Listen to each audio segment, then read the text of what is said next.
Hello everyone, this is Kelly Beard of KarmicTools.com, and this is your weekly forecast for February 2nd through the 8th of 2020. So, last week was about cultivating your new vision for the year, and this week is going to entail some choices and decisions. Venus has us very present to our values and priorities, and she's linking up with Saturn and Pluto, our dynamic duo in Capricorn. And so we're still working on this transformation of reality that we have called in the beginning of this year and are still basking in the glow. So our first activation technically falls on the 2nd, which is Sunday. Venus links up with Pluto first in a sextile, which is an opportunity to gain some traction. This energy deepens all emotions and strengthens bonds and attachments. Friendships and love relationships become much deeper and sometimes more intense, not to mention any physical sexual experiences. Being fake or superficial is never possible when Pluto is involved. And because Venus is involved, we're talking relationships or how you relate in general. So if you are needing to dig a little deeper with someone, you are supported. This energy can facilitate positive transformation in your relationships, partnerships, or collaborations. It will give you added power to help you change what needs changing, or at least get it on the table for a deeper discussion or a clearing conversation. Your emotional intensity may be at an unusually high level, so be sure to surround yourself with people who love you unconditionally, or try to be alone and just reflect on what you're feeling. So, of course, Venus is love and money, relationships and finances, values and priorities, and an opportunity for some transformation.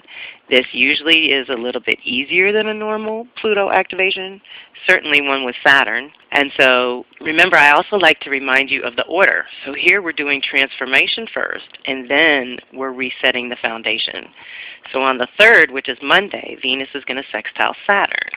This energy has to do with your obligations within the context of relationships. They are not difficult obligations in this case, but more emphasis is being placed on really loving to serve those you care about. It is also what I would call the keep it real energy regarding relationships or finances. This activation prompts you to clarify what you are building, stabilizing, and fortifying in your relationships and finances especially. I am a total advocate of renegotiating terms as you go along, because you evolve, the situation and support around you evolves, and your needs change. So often we have to remind those closest to us. It's really hard to grow to the next level when each person is not clear on their ever-evolving roles and responsibilities. Of course, this starts with you knowing what you do or don't want, and what you are or are not willing to compromise about, and what you want to create and make real. So that's when we're working with Saturn. We're trying to bring something into form or deal with something that's already in form. And with Venus, it is more often than not relationships. But even if it's your money, that's a relationship. So we want to think about that and our self-value and self-worth. Where's that at these days? Because that's what also comes up when these two get together. Now, on the 4th, it is technically the Aquarius Gate of Power, sometimes referred to as Candlemas or Imbolc. This is the 2nd of the 8 sacred seasons I'm always talking about. Now we are inviting a renewal of the light. The light is returning, the days are getting longer, and the nights are getting shorter. This is the season you commit to the process of nurturing the intentions you set for the new year at winter solstice. And that was 6 weeks ago. Doesn't that just feel like yesterday? In order to create anew, sacrifices and changes must be made. Now is the time to initiate those New Year changes. This time of year also coincides with several celebrations when many cultures give up something cherished in an effort to cleanse and clear a space for renewed growth within your being and your environment. This is about clearing a space for the new to come in, so you should prepare as if it has already arrived. The easiest visual for this is being pregnant. You know that baby's coming within 9 to 10 months. So we like to prepare the room. We like to make sure we have everything ready. We have the hospital bag. You're prepared for mobile. You're prepared for being stable, And so let's prepare as if what we are calling in this year is already here, because that tells your system it is, and then all that fear and doubt can just go away. The other thing to keep in mind at this point is that this season will culminate in 6 months with the Leo cross-quarter gate of power. So what would you like to create by then? What are you willing to give up to further your goals? What are you willing to fight for to preserve within or around you? What relationships are you willing to commit to and cultivate this year? Let's not forget the all-important relationship with self. Cross quarters are considered the gates of power, the in-between, the midpoint between the solstices and equinoxes. This is the sweet spot between seed and new life. This particular one is purification through fire and water, so preparing a space for pure new energy. So let's do our cleansing. Fire and water means we need to purify our inspiration and our emotions and clear and release and get moving and flowing. You know, both fire and water, if they have really good boundaries, it's like giving the flow a structure, right? It's allowing it to do something important for you rather than be all over the place. Like wildfires are dangerous, too much water all over the place is dangerous. So right now we're using this very specifically to cleanse and clear and get back in our own natural rhythms.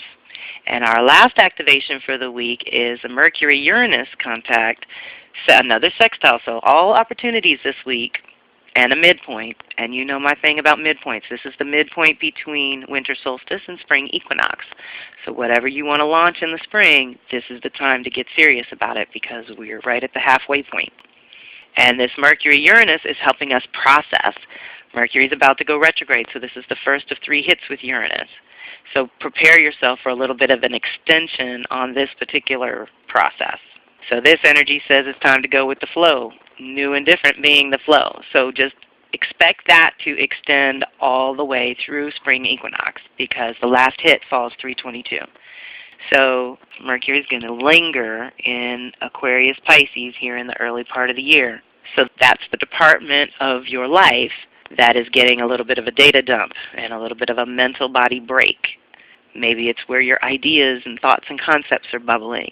And this is connection with Uranus, so it's your unique genius in some sense. So let's play with those ideas over the first quarter before we really let them fly. There's going to be a little bit more work that needs to be done on them to make them solid going forward. And just think about it. You know, if you uproot a plant too soon and it hasn't got its roots really well, it's going to be weak. It's not going to grow as strong and wonderfully as it could. So new and different is the flow, and it wants to shake things up a bit in a good way. However, if you feel like new and different is more like chaos and disruption, then you need to reflect and see if you aren't being too rigid. Unwillingness to go with the new flow will make this energy harder to handle. This is also a good time to try to resolve any old issues or challenges. They are not going away without resolution and conscious release. Deep breath. So let's think about that. Old issues or challenges that are requiring a resolution or a conscious release. Perhaps you've been trying the same thing over and over and it's time to try something new. Now is the time new ideas can and will come to you, so pay attention. Try to be open and receptive to unusual things, events, or ideas, and allow room for spontaneity and improvisation. You may think you are doing one thing and look up and be doing something completely different. So be open to exploring a new path. So that's what's happening. Uranus is trying to awaken some new ideas within us in this new year, in this new direction. And I've already told you for the year in general, it's a stability kind of year, which I think 2020 implies just in the numbers alone. So I know it is upheaval in the social collective realms, and it's really hard to watch for the empaths and intuitives and psychics and those of us who can feel energy beyond what's really being said and done in front of us. And so boundaries are all important as well. And so for this little stir-up that, like I said, Mercury is going to retrograde and hit Uranus 3 times over. February 5th is this one that we're talking about this week, then February 28th, and the final one on March 22nd, which, like I said, is right after equinox. So we're in a process of cultivating the ideas for 2020 that are going to really support and protect us. And I forgot to mention that on our Gate of Power, which is the 4th, and that is Tuesday, I will be doing the Instagram Live, so if you've missed it, it's finally uploaded to the YouTube. I apologize for that delay. I am having fun with it. Meeting new people is always fun to Kelly. I really enjoy the conversations that we're having. Margie is so fun to collaborate with, and so I hope you'll consider joining us or checking the replay later. But I am going to do my best this Tuesday to have a little fire ceremony on the screen with you. So we'll see. All right, everyone. Thank you so much for listening. I hope you have a great week. Reach out if you need to. This is Kelly Beard of KarmicTools.com. Thanks for listening, and I am so grateful for your time, energy, and support. Please share this with those you think would resonate and reach out if and when you need to. Kelly at KarmicTools.com. The goal of my weekly forecast is to alert you to the energies and activations that we're all experiencing and the possibilities for conscious co-creation as an individual. Awareness of the energies is the first key, but I invite you to take it to the next level by checking out my readings, telecircles, and subscriptions, which are all geared toward individual support that helps you understand your own unique blueprint. My specialty is cycles and patterns, and I love helping people figure out their own within the context of the social and collective rhythm. To some, working with their own cycles and patterns is a completely new and foreign concept, but there are many planetary cycles that coincide with natural life cycles that allow us to co-create in mystical as well as practical ways. I create custom tools that I have tried and tested myself for over 30 years, and I do the work alongside my circle every time. So I hope you will reach out if you feel called to dive deeper into your own soul's natural rhythm. Talk to you soon. One love.